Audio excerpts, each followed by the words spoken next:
கொச்சு கொச்சு புஷ்பங்கள் channel வழியாக என்னுடைய நண்பர்களுக்கும் சின்ன பிள்ளைகளையும் நான் வரவேற்றுக் கொள்கின்றேன்.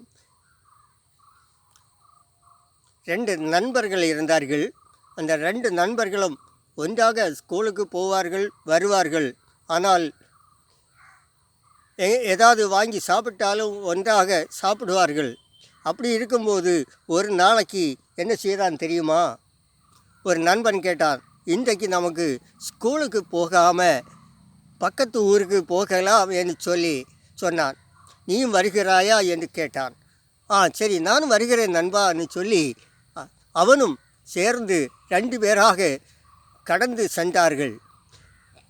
போய் ஒரு காட்டு வழியாக சென்றார்கள். காட்டு வழியாக சென்ற வேளையில் திடீர்னு ஒரு கரடி வந்தது. என்ன வந்தது? கரடி வந்தது பிள்ளைகளே. அப்போது அந்த கரடி வந்த வேளையில் இவர்கள் பயந்தார்கள். என்ன செய்வது என்று தெரியாமல் அவர்கள் என்ன செய்தார்கள்? அப்படியே பயந்து நின்றார்கள். ஒருவன் என்ன செய்கிறான்? திடீர்னு மரத்தில் ஏறிவிட்டான். மற்றவன், நண்பா எனக்கு மரம் ஏற தெரியாது, என்னை காப்பாற்று, உன்னோடு சேர்த்துக்கொள், மேலே ஏற்றிக்கொள் என்று சொன்ன வேளையில் அவன் எதுவுமே கேட்காமல் மரத்தில் இருந்து விட்டான். மற்றவனுக்கு என்ன செய்வதென்று தெரியாமல் அப்படியே பயந்து போய் நின்று விட்டான். என்ன செய்வது ஒன்றுமே புரியவில்லை. ஆனால் அவனுடைய தாத்தா ஒரு நாளைக்கு ஒரு கதை சொல்லி கொடுத்திருந்தார். அந்த கதை ஓர்மை வந்தபடினால அவன் என்ன செய்தது? சத்த பணங்களை கரடி சாப்பிடாது என்று சொல்லி அவனுடைய தாத்தா சொல்லி கொடுத்திருந்தார். அதை அவனுக்கு ஞாபகம் வந்தபடினால என்ன செய்தான்?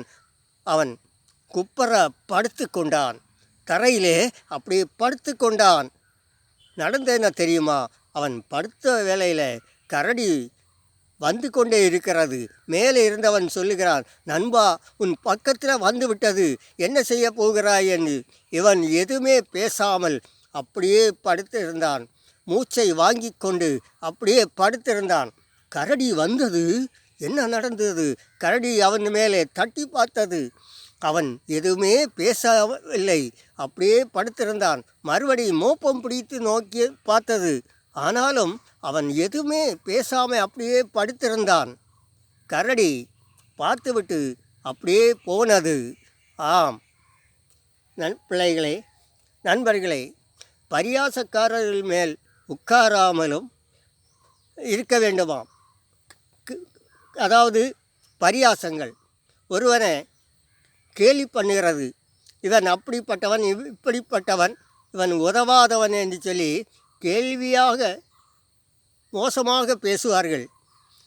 இப்படிப்பட்ட நண்பர்களோட கூடக்கூடாது என்று தாத்தா சொல்லியிருந்தார். அதே போல தான் இவனும் என்ன அவன் சொன்னான். சொல்லிவிட்டு மறுபடி கேட்டான், நண்பா கரடி உன்னோட என்ன சொன்னது, என்ன பேசிச்சு என்று கேட்டான்.